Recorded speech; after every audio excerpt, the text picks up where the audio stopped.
Ny tetezan'ny kamoro no tetezana voalohany eto Madagasikara, amboarina amin'ilay karazam-by mafy sy mateza antsoina hoe acier corten. Raha ny fanazavana izay nentin'ny orinasa miandraikitra ny asa any amin'ny taona 17 any no heverina ho vita izany asa fanamboarana izany. Vy mafy sy mateza ny vy acier corten izay anamboarana ny tetezana kamoro amin'ny lalam-pirenena fahaefatra iny. Ankoatr'izay nefa dia kely kokoa ny vola lanina amin'ny fampiasana azy raha mihoatra amina akora hafa. Torak'izay ihany koa dia tsy mila fikarakarana be izy ity rehefa vita. Azo antoka izany fa dia aharitra ela ity foto-drafitrasa ity araka ny fanazavana nomeny ny orinasa Eiffage izay miandraikitra ny asa raha niona tamin'ny mpanao gazety Androany Maraina. Zany hoe zany manolotra le vy le atao hoe acier corten.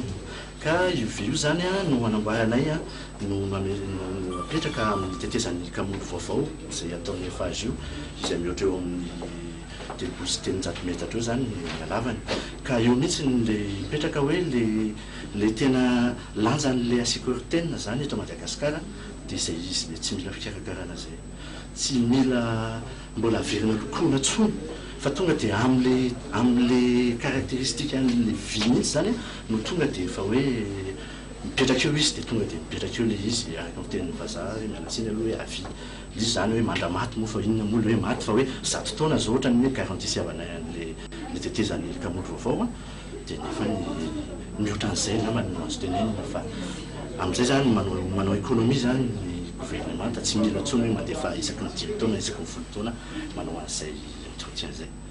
Mahery ny 300 metatra ity tetezan'ny kamoro ity. Izy no voalohany vita amin'ny acier corten manerana Madagasikara.